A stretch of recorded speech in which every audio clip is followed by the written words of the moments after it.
Hi, is everybody ready to go live? Yes. Yes. Yes. Great.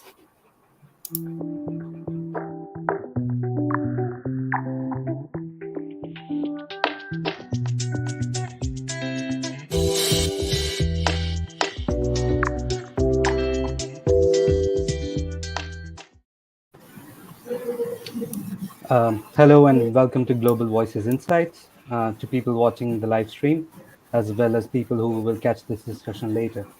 My name is Setu. I'm a digital rights and technology policy researcher currently working with Global Voices Civic Media Observatory. Today, we are going to discuss techno-authoritarianism or digital authoritarianism in world's largest democracy, India. India has firmly jumped on the digital revolution bandwagon over the past decade, with the promise and aspiration for better lives for everyone using the technology. However, this push for digitization has escorted a flurry of digital authoritarian practices that are encroaching on violating civil liberties. Our team has recently released India Country Report as a part of Global Voices Advox Unfreedom Monitor project, which is a research initiative examining the global growing phenomenon of networked or digital authoritarianism, which is available on our website. The report shows how India has been dabbling in everything from censorship on social media to surveillance of journalists, with the usual justification of national security and national interest. At the same time, the governments, both national and state, are amassing data about citizens at unprecedented scale in the name of creating utopian e-welfare state. Uh, all this is especially alarming since India does not have a privacy or data protection law yet. Today, we will be talking about the ways in which India curtails digital rights and liberties in an effort to push and create a society where citizens' movements are tracked and their freedom of speech is limited. We will talk the impact of this push on democracy, as well as about the pushbacks against these impositions. To discuss this today, we have with us three panelists who bring a wide range of expertise on digitization, freedom of expression, regulation, and digital rights in the Indian context. We have with us Pratik Sinha, who is a co-founder of Alt News, an Indian fact-checking website that is committed to debunking misinformation, disinformation, and malinformation on both social media as well as mainstream media. We have with us Ava Haider, who is a researcher at RP Institute, where she works on digital ecosystems of development, social advancements through technology, and online forms of representation. And finally, we have with us Shubhangi Heda, my colleague, he's also a researcher at the Global Voices Civic Media Observatory and a PhD candidate at Queensland University of Technology, Australia. She works on media and tech policy. Thank you all for joining us. Before we jump in, everybody who's watching the live stream, please feel free to send us your questions in the comment section and we can discuss those with our panelists towards the end. So while we are beginning, I'm going to ask our panelists some questions about techno-authoritarianism in India, which can guide our conversation today. So I would like to begin with Pratik. Pratik, since you are part of one of the four pillars of democracy, the press, how do you think the technology impacts the freedom of expression and democracy in India? So technology impacts freedom of expression in a large way in India, and that is because technology is controlled by big corporates. So at this point of time, Facebook, Twitter, YouTube, which is owned by Google, all of these are primary mechanisms for citizens to both citizens as well as journalists, independent journalists, as well as media organizations to spread their word. They are the gatekeepers of information, right? If you There's no way to get information to people unless you go through one of these channels. So of course, there's Google as a search engine. Now, what happens at this point of time in India is that, and it is happening world over, where these platforms have been weaponized to put out hate speech, to put out misinformation, and there's very little. For the longest time, there was very little oversight in terms of capabilities of the platform, and even now, when because the push has come to shove, and there multiple the platforms are being forced to respond to the present issues of misinformation, hate speech, lack of privacy. even then, whatever is being done, firstly, is not uniform across the world. Something that happens in the US, because it's a first world country, doesn't happen in India. So, for example, in the US, if there's even a local election, Facebook will put out a press release that they are on the top of the misinformation cycle or the hate cycle. But in India, there can be elections after elections, and these platforms don't show the same alacrity. That is one thing. Secondly, what happens is that because these platforms, their primary business model is that of, you know, depending on, they make more money when people see their content more. So, and what that does is that every algorithm of theirs is designed to ensure more and more time spent on these platforms, and a part of that is part of that strategy is that the content which has many embedded emotional triggers, whether it is hate speech or misinformation, those are the ones which gain virality on these platforms. And so we are stuck in this constant cycle of information which is inflammatory, and people are consuming that, and they are building an appetite for more inflammatory information. It is not that, many people would think that, oh, if you consume inflammatory information, you would lose the appetite for that, but that does not happen. You just keep getting a bigger and bigger appetite for inflammatory information. So, and at the back end of all of this is technology, which is in the hands of few corporates, and which are black boxes where there's no control, no control, very little oversight. So that is the primary problem, I think, which is a problem world over, but especially it affects countries like India, where the other aspect is that because India is a huge business destination for all these companies, and for them to be able to do business, they have to be friends with the government, friends with the union government, especially. And so that means not, looking over certain things, certain uncomfortable things, because it might benefit the union government, but it is not good for social order. So those are the kind of issues that this the technology is bringing, especially in a country like India. Yeah, that totally makes sense, and I think that leads very well into our next question, which was about how protections for civil liberties are different in you mentioned first world countries like United States and then in India. So uh, Alt News, your organization, you and your colleague Zubair are now clearly under the line of fire from the current government because of your work, because of you checking their alternative facts, for instance. Can you talk a bit about how that translates to the attack on journalistic freedom in India? So it is not just journalists, it's anybody who is critical of the present dispensation, and critical and effective at the same point in time, but even being critical is enough. Uh, so, I mean, what do we do as an organization, Alt News? We look at misinformation, we look at hate speech, but largely we've been looking at misinformation for the past 5 years. We it is now very evident that misinformation has been weaponized. There's a fault line in the societal structure where people are not literate enough, especially digital literacy. I'm not just talking about regular education. There is very little digital literacy, so people fall for misinformation, and now this fault line is abused by political parties to create divisions in the society. So then you can put out any video, image, or any claim which is used to create narratives. Especially this has led to villainization of the minority community in India, where different uh, misdeeds and crimes are ascribed to them, in and which are not really, the most of them turn out to be false claims. So that is what is happening now.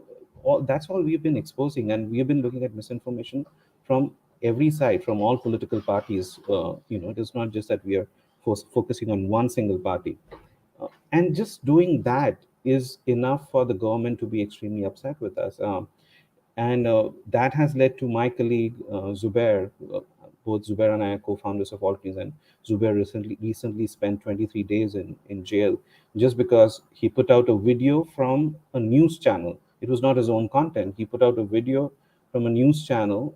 I mean, the FIR doesn't say that he's been arrested for that, but everybody knows that that was the trigger, that he put a video from a news channel where certain objectionable speech was used, and that became viral, and there was international reaction to that. And soon after, this whole thing was plotted to go after him, and on he was charged with police complaints. One of the police complaint was that he had used a film clip, not a clip, a shot from a film which was shot in 1983, and he had put out a tweet in 2018, and that apparently caused problems with the social order.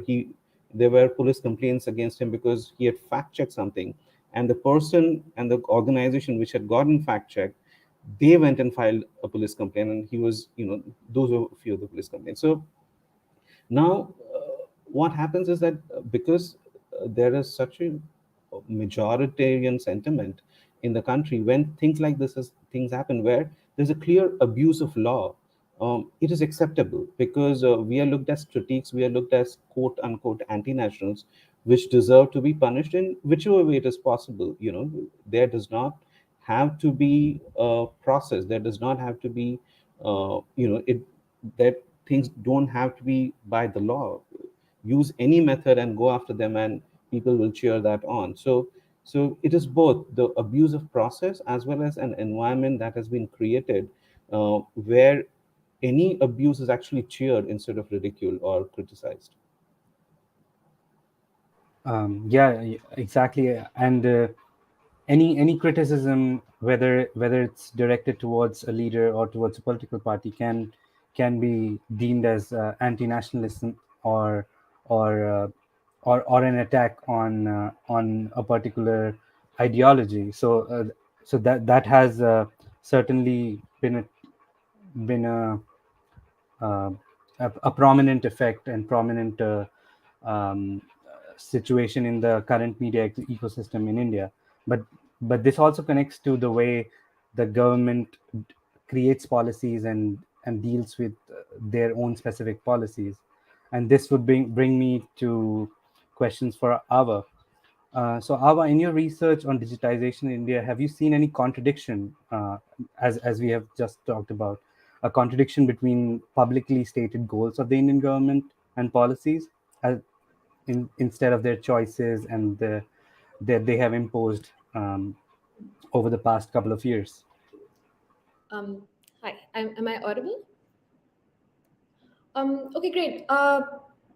I'll just maybe unbundle the question a bit before starting properly. But I think at the core of any massively popular program or digital scheme or anything that's being rolled out in this way is essentially the ability of people to identify with it, right? That they should know that if it's targeted at them, how does it relate quite specifically to their specific goals, their specific capacities, and their levels of access to it, and what is the sort of relationship there. For example, I mean, with Govin, you have, me as Ava, perhaps, would it make my life easier if all kinds of vaccinations, not just for COVID, could be registered for online?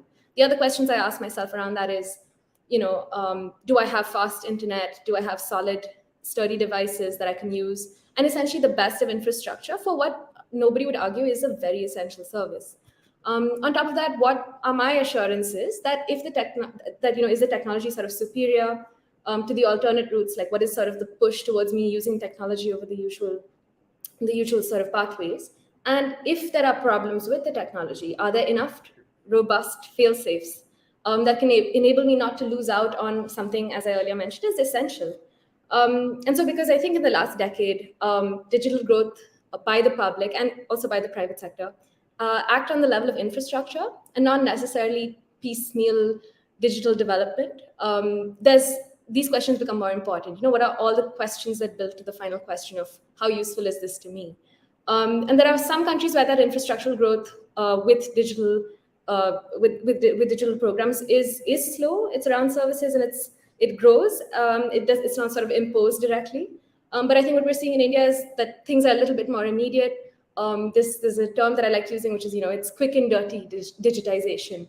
And so before people have a chance to relate their digital capacities and comforts and goals, like am I spiritually okay with this? Before they have a chance to do this with one sector or area where digitization is happening, it's already being co-opted by the requirements and operations of digitization in a completely different sector, right? So, for instance, if you have Aadhaar, on one hand, if people are registering for it, and suddenly it's being incorporated into the National Digital Health Mission, right? There's sort of less time to get used to that, and additionally, the fail safes and backups are in bad shape, and not being strengthened with that same speed that digitization is being sort of like facilitated. And so, I'd say there's some technologies that the public sector plays an active role in, where this is slowly changing, like UPI, because here cash is always a very reliable failsafe and credit is a reliable failsafe. But as phones become more proliferate, as more people start to use them, we realize it's almost too easy not to use UPI. But importantly, and this is more to my point, right? I think UPI is so widely adopted partly because people can be relatively more clear about the attachment of their personal data and personal details with the technology and can see it working with great efficiency. And so similarly, people just on this question, people need to be starkly aware of how to ensure that their personal digital goals, be it convenience or privacy or safety and so on, can align with the goals of the technology that's made and set to use for not just them, but it's not personalized technology, right? It's for everybody. So how does my personal need or capacity relate to this? And so it's important to consider how empowered people feel, especially in India, and compare that with how much they actually know about digitization in the name of public money, public funding. And I suppose this is where public consultation processes are super important. And places, and unfortunately, because so much digitization is carried out by executive order, this is where the processes are so weak. And so there's a big diversion then between what we consider personal digital goals and national digital investment goals, or such and such the term you use essentially. And therefore, there's a big difference in how people can actually expect to argue around their digital rights. And this lack of awareness and public encouragement for developing that awareness on your end is ultimately what makes the choices of the state very siloed off from what the public really desires in terms of their digital wants, digital rights. And as I mentioned earlier, digitization by this executive order and quick and dirty mechanization form is what makes, like people as a public, even the four of us, if we're Indian citizens, it makes it very difficult for us to mobilize and say, this is what I want from my digital fate. And I suppose I'll just end with this sort of more specific point, which is that technologies themselves can obscure these things. You can't always encode rights and things unless you have a specific drive for it within the technology. Also because they're very esoteric to the public. So this approach of the sandbox, while it is really optimistic and it's a great first step, I wonder how popular it is in terms of public collaboration on technology. But what is also largely crucial to understand about the relationship of the state and the public, I think, with respect to technologies, is that the manner in which these programs are rolled out, there's lack of judicial oversight, obviously, around some of this, and especially when things are in their preliminary stages, and therefore the power of the people in responding to decisions and talking about how much they relate to it, identify to it, it's just denuded to the point where I might have to either accept technology or I'm as good as not in the system for a very essential public good that I might need. Yeah, that's where I'd like to end my point there. I think you touched on quite a lot of different things. For instance, digital literacy, which of course is a key factor when it comes to digitization in India. There's a regulation lag, so to speak, that you talked about, but you also mentioned the checks and balances. Which brings me to another point that I was thinking about, that quite recently a digital rights campaigner raised alarms regarding how some state election officials are forcing people to register their digital identity or Aadhaar number with their voter ID. The intersection of, let's say, identity, politics, and digitization is perhaps no more clear by this incident.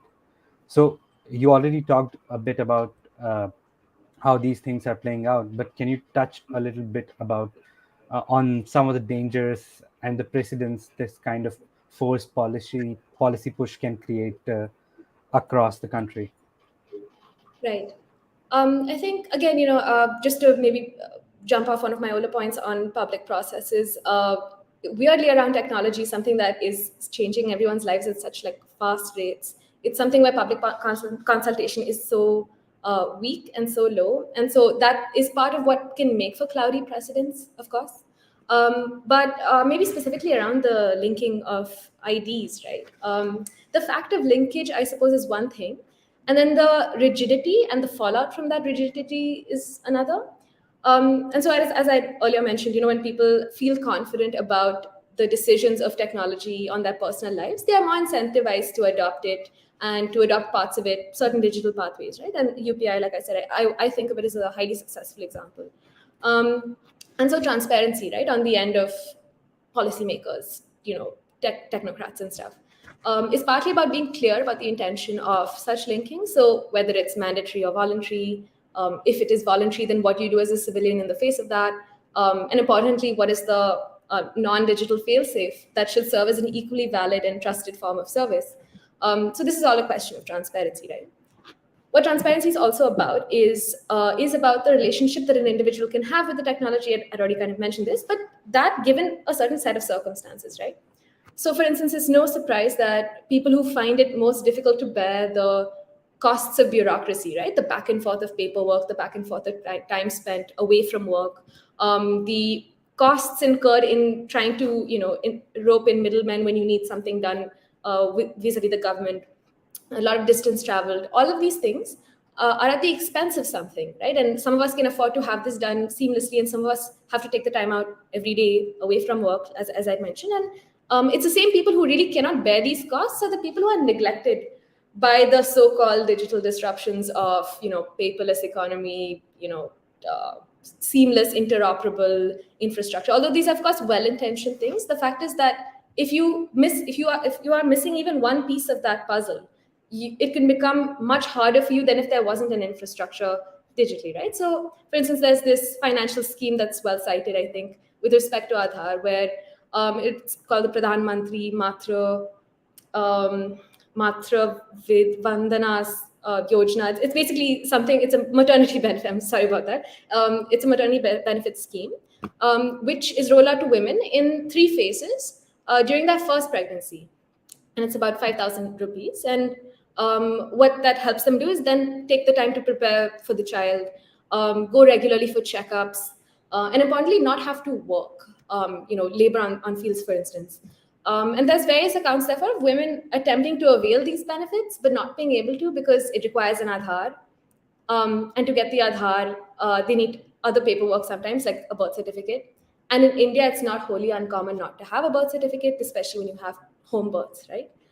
And so what ends up happening is that that rigidity that you attach with one digital ID and one like essential service, whether it's a voting sort of like proof or if it's a scheme like this, which is very instrumental for some people, you enforce that rigidity with no backup fail-safe. And then that ends up restricting and depriving and inconveniencing people more in the drive to make technology more pervasive. You have ultimately excluded people in this major way, right? And that to me is the more dangerous precedent that's set by the rigidity of linking, right? Because we as a population still suffer from a major digital divide.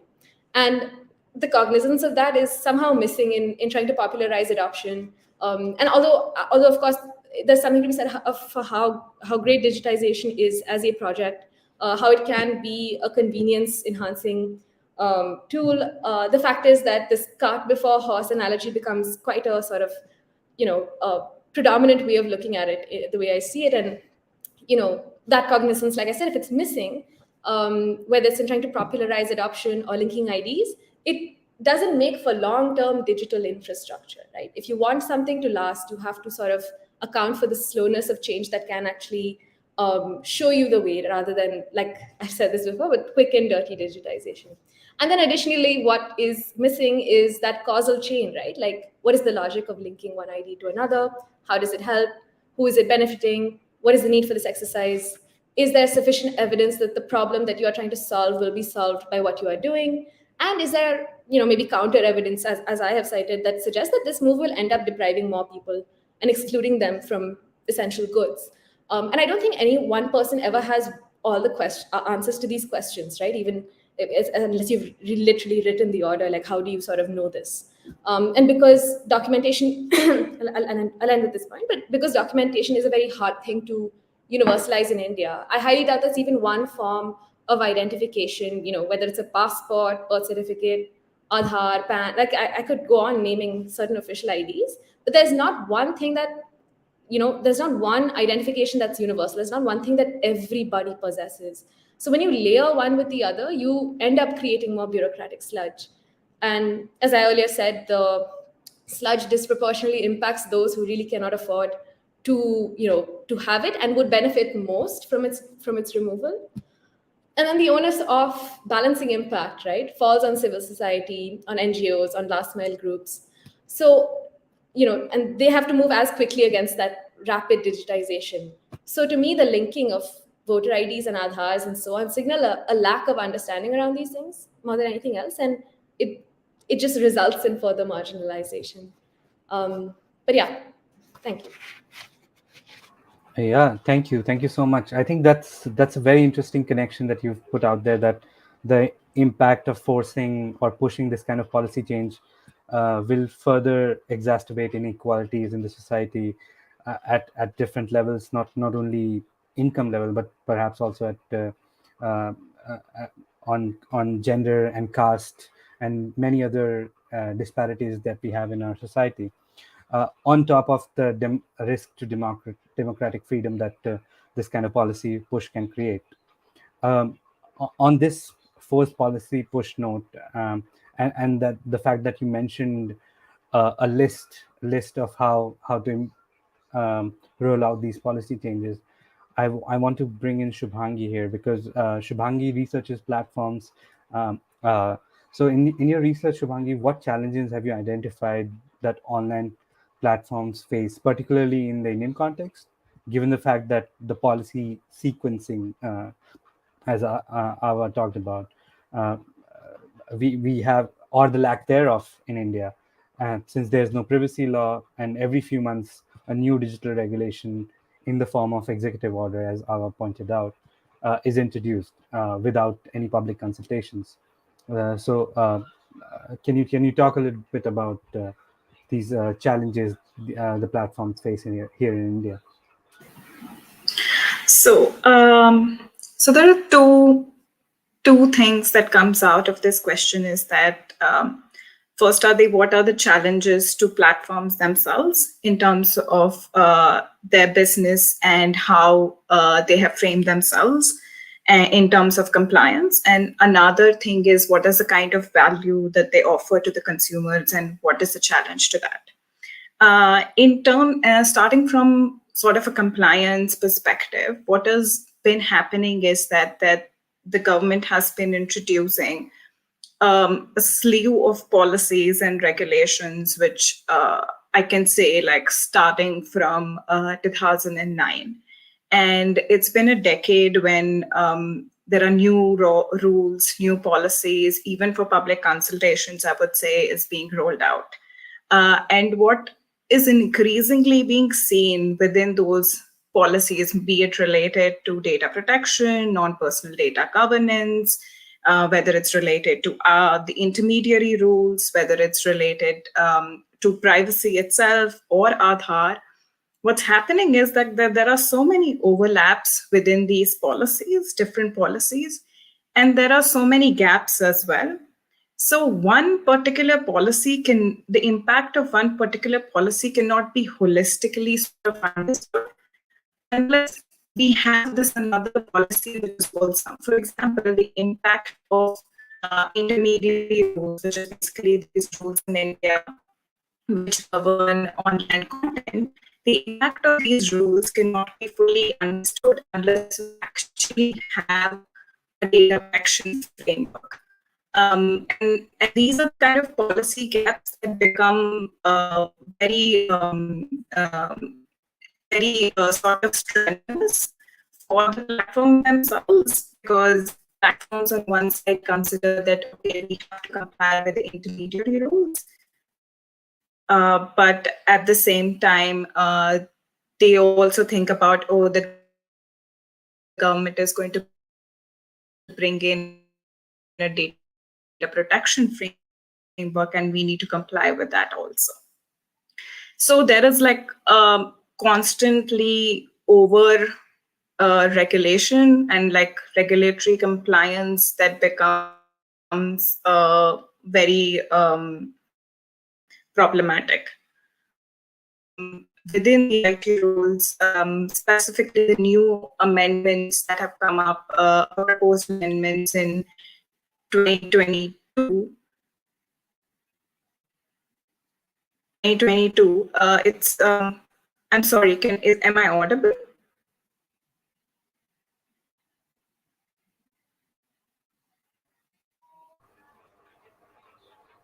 Am I audible now?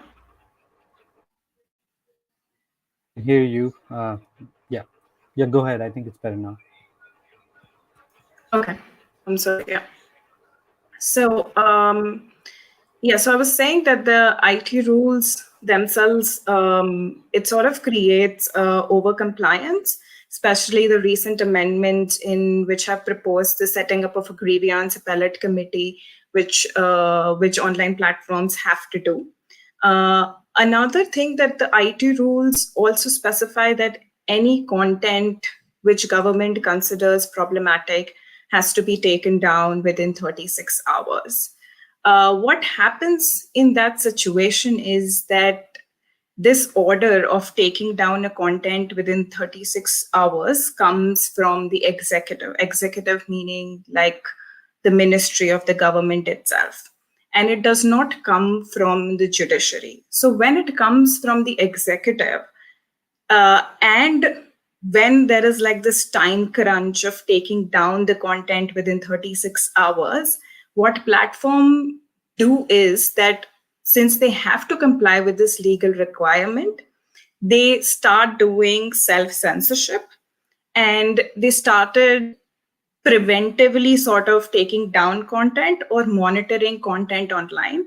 And even if that window of whenever the 36 hours window comes, it becomes very difficult for them to actually analyze that what impact the content is going to have, and to sort of holistically analyze that. Legally speaking, it also goes against this test of legality, necessity, and proportionality that is being laid within the judgment which laid down the fundamental right to privacy in India. And it goes against that as well. So it sort of creates this time crunch. It creates a legal sort of lacuna. The order comes from the executive and not from the judiciary. So it creates it gives that power to the government to sort of call for an action to take down the content without the safeguards. And this becomes problematic for the user as well as the platform. Another thing to sort of highlight from the value that is offered by these platforms to the consumer itself, within the IT rules now, the government has prescribed that the first originator within messaging apps can be recognized or can become sort of identifiable if they think that that sort of traceability of identity is important for any kind of criminal investigation. So what it means is that for platforms that they might have to break their end-to-end encryption, which might expose the privacy of the users themselves. Now, WhatsApp has already filed a case in Delhi High Court against this traceability requirement, which is still sub judice. But the basis of WhatsApp's argument is that it will go against the privacy and free speech as well, because if government has laid down that a first originator of a message should be recognized in order to prevent any kind of misinformation, then what it essentially means for platforms is that they might have to come up with some sort of a mechanism to break the encryption and identify the first originator of the message. And once that mechanism is created, this mechanism may be used by the platforms, okay, but it might be used by other problematic elements and hackers, etc. So we're essentially creating a backdoor into identity of people. It also sort of hinders free speech, because then if people know that my identity can be revealed, then various dissenting voices might be reluctant to have a conversation of any sort on these platforms. So it, all in all, what it does is that IT rules are very integrated to privacy rights, and the way they prescribe content moderation is very integrated with privacy rights in India. And this is all happening in the backdrop when we don't have a data protection law, we don't have a privacy law. The first discussion of the privacy law happened in 2009 when Aadhaar was introduced. Then we finally had a fundamental right to privacy in 2017. After that, government promised that they would bring a bill, which is the data protection bill. And they did form a draft. And the draft had been in discussion for half a decade now. And we still don't have any data protection law. So while the government has the power to call for taking down of content, while government has the power to trace down the first originator of the message, and while the government is using all of this for sort of creating a surveillance state, the users don't have a right to privacy, which also sort of gives the platform the leeway of saying that, okay, we had to reveal the identity, or we have to like take down this content because the government said so. But for consumers, it becomes, basically consumers don't have any right or say in the matter.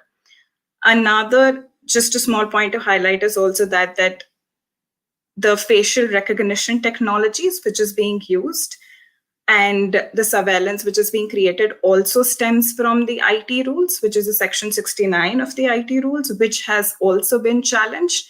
But again, that is sub judice. And so while all these matters and all these civil lawsuits are being filed, and we know that the problem exists, but there doesn't seem to be any solution that we are getting to.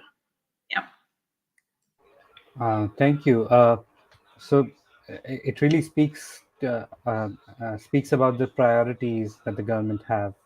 Uh, Again, pushing digital changes, digital policies without actually safeguarding the rights of citizens.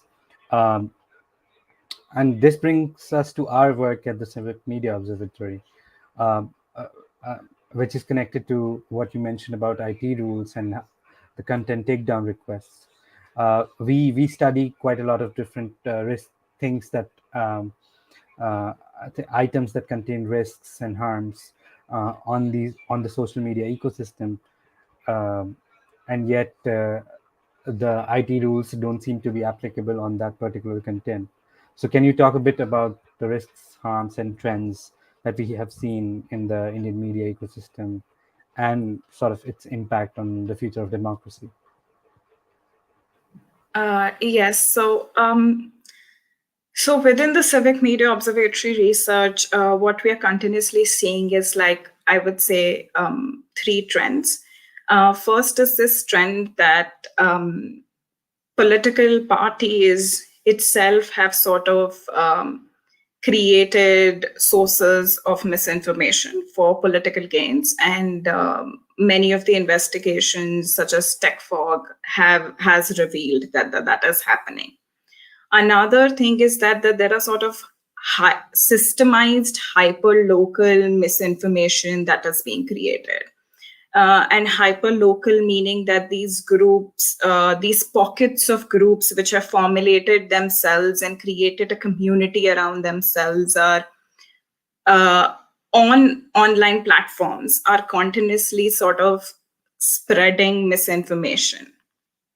And and what it leads to, and it's not just misinformation, but it extends to misinformation, fake news, hate speech, and propaganda. And so I will try to speak to all of this in saying problematic content. And so this sort of problematic content then to um, leads to this sort of environment which is highly polarized, um, and has elements of religious intolerance and communal sort of tactics which are being used.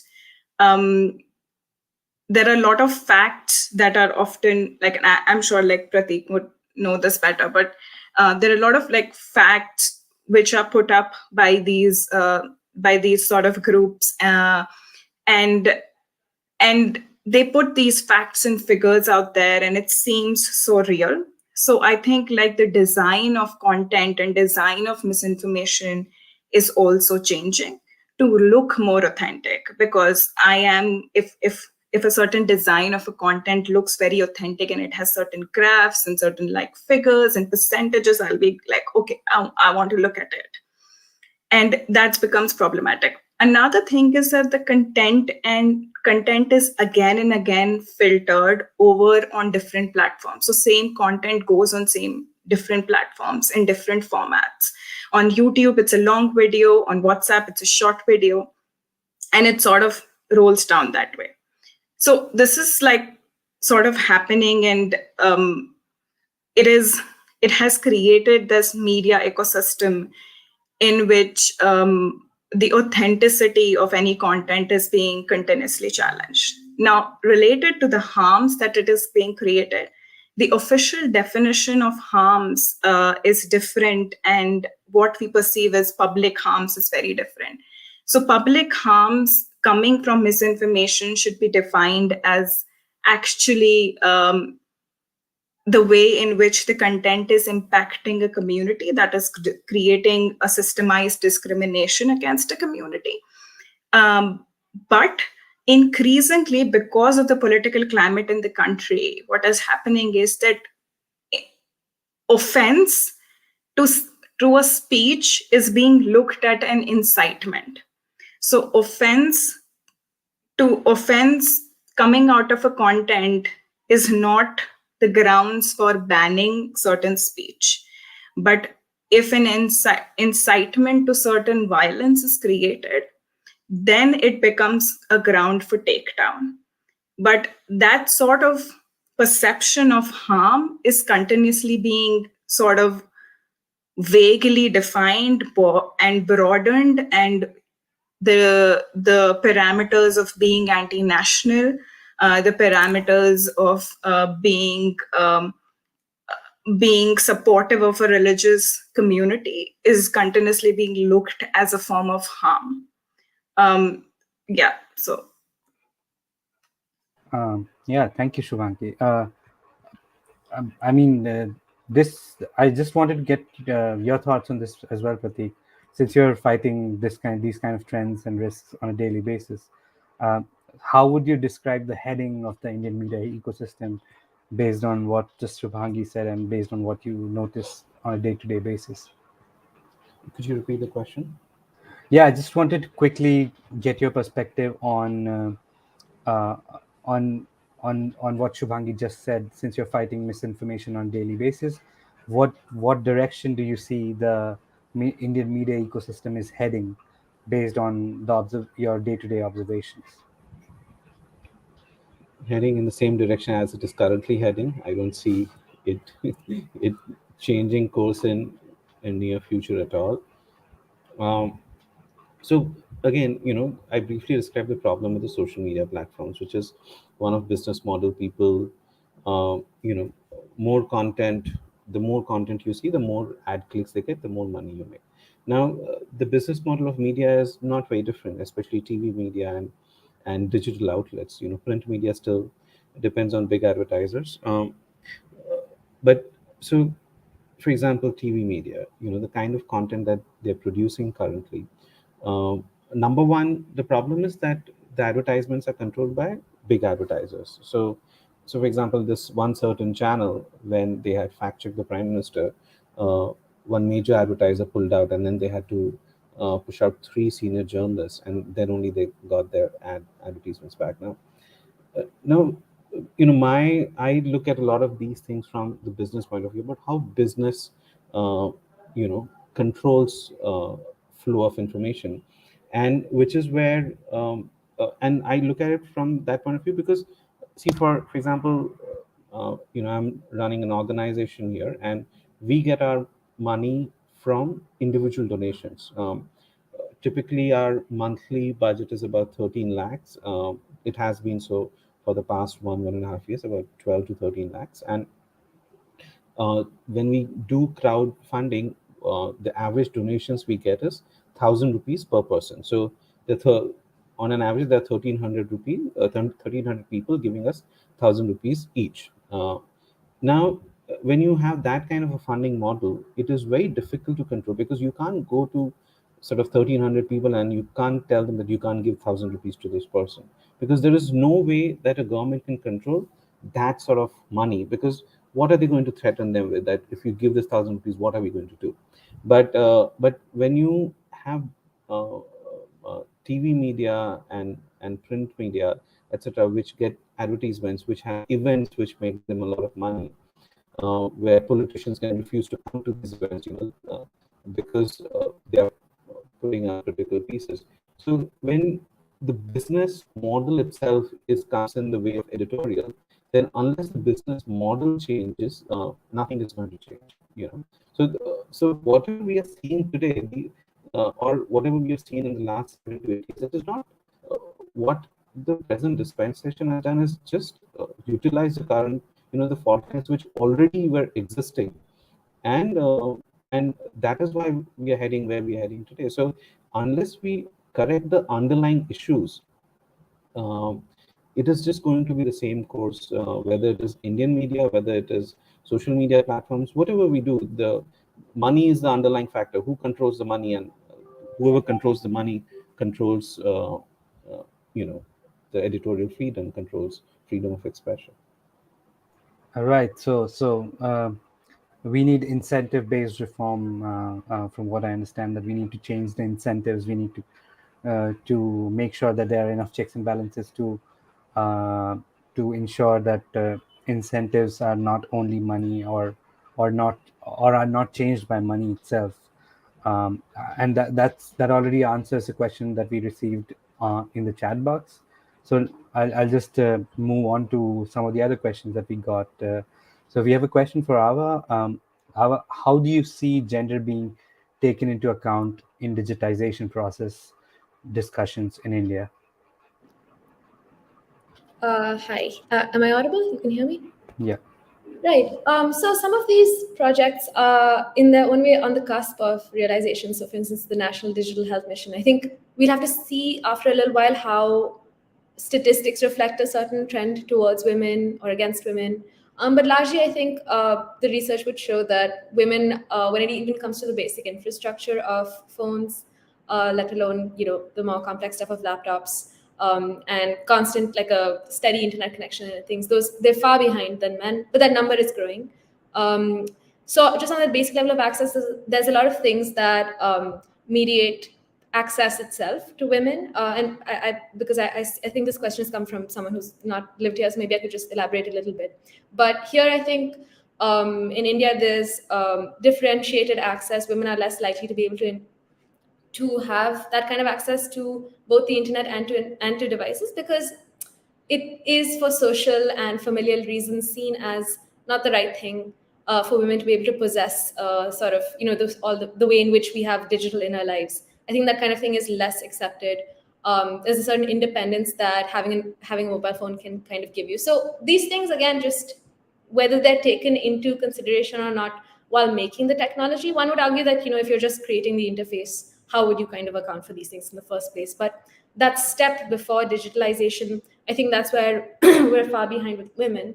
But where I do see the conversation taking somewhat of a positive turn is one within e-commerce. I think that as more and more women become consumers of the online space, there's reason to believe that there is also sort of the the push for women to explore more online. And so there's this company called Even Cargo, which trains women to be a part of the gig economy, and they basically train women to be eventually delivery executives for Zomato or Amazon, or other sort of commercial ventures. But the way they do this is that they provide free skilling on the level of soft skills, so language. They also teach them to drive. They also equip them with the very basic of self-defense. They're trained by, this is rolled out in Delhi so far, I think, but they train them with the Delhi police in self-defense. So a lot of these like physical skills are reaped in favor of being able to participate online, or rather participate in an online form of employment. So on that level, there's an encouragement towards women filling a certain gap, which is that there are very few women in that delivery or executive role. The second place where I see this conversation taking some, rather being a little bit more brought to the spotlight, is around this question of harm on sort of the cyberspace. So women are, of course, a very soft target anywhere in the world when it comes to online harms. But in India, it's an extremely, extremely extreme. It's an extreme case in that sense. And earlier this year, I think some of you will know what I'm talking about. But on Twitter, on GitHub, there was this mock auction of Muslim women. And this had happened last year as well, and it was called Sully deals, but this year it's called Bully Buy. And eventually there was investigation and some people were named and caught. But it's on the level of people wanting to threaten women and their identities online, right? Like if you, it's on that level of how dare you be online and have this identity. I'll show you how scared you can be if I do this to you, right? So it's a little bit more insidious than just harassment. It's on that level of even the online representation of women, especially a woman who is, who has this sort of less mainstream identity. So if you're a Muslim woman, it can be very difficult because there are many forces trying to make sure that you stay off the radar. I'm not sure if this answers your question, but I hope in part it has. Giovanna? Yeah. Thank you, Ava. I think we already answered a question from Sindhu that we got. Pratik already answered that, so we can move to Sydney's question, which is for Shubhangi. Are there any groups working to combat this disinformation and expose the problematic fake content? And if so, are they getting any attention or traction? I think one of the examples we have here, so Pratik, it's his organization works for exposing misinformation, disinformation online. But apart from that, yes, there are fact-checking organizations.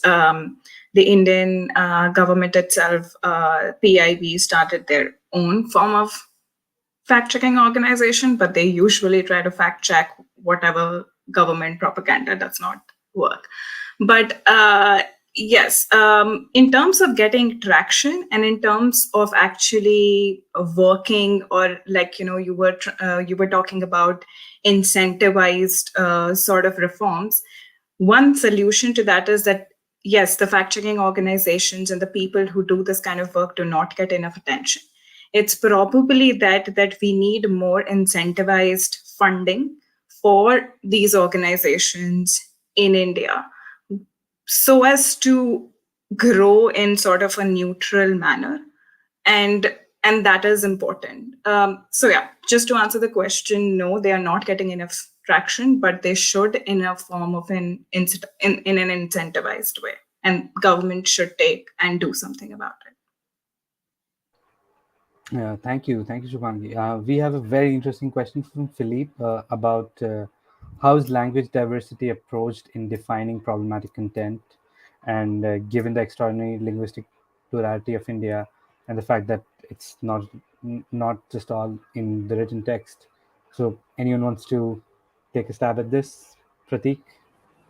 I can talk about the issues that we face in terms of monitoring and publishing. So when we first started, misinformation was primarily in English and Hindi because it was not as organized and weaponized as it is today. So somebody would take a video out of context, put it in English. Maybe somebody would translate those 2-3 lines of text in Hindi, or vice versa. That was the limit of it. Now what happens is that we see memes, for example, which have been translated to multiple languages. Same, so there's a meme template. There's one image, another image, and then there is text. And so you'll see memes, identical memes except for the language. So there'll be a meme in Kannada, there'll be a meme in Telugu, in Bengali, in English, in Gujarati. So somebody sitting and creating the base meme template and then adding different languages. So this has gone to a level of industrial production of misinformation. It is not, there are people who are doing it, they're creating templates, and then they are adding various languages. So you talk about internalization in terms of language, in terms of news websites, etc. This is in terms of misinformation. So now it becomes very difficult again for for an organization like ours to publish in multiple languages. We are only publishing in English and Hindi. I know there are some other fact checkers who are publishing in other languages, but uh, a lot of fact checkers in India, they they do a lot of good work. This is, there's not an out and out criticism, but then they will also not touch a few sensitive subjects, where, let's say, if a politician is to be fact checked, and so those things are not going in regional languages at all. So the problem of, India having as many languages and to having to deal with content in so many languages, and the other side is also monitoring. We are, because as a team we have only so many languages that we know as a team. Maybe 5 languages within the team. What about the other languages which need monitoring? We're not able to monitor misinformation or hate speech in those languages. So it's a massive challenge to be able to have to work in an environment where there are so many languages. Thank you, Pratik. That does really answer the question. We have a couple more questions, but we are unfortunately out of time, so uh, uh, we have to conclude our discussion. But before we conclude our discussion, I want to ask all our panelists a quick takeaway, in just in a few words, from our discussion with a question. So, what are you hopeful about, and what can digital rights enthusiasts do to hold the government accountable? So, Shubhangi, why don't you go?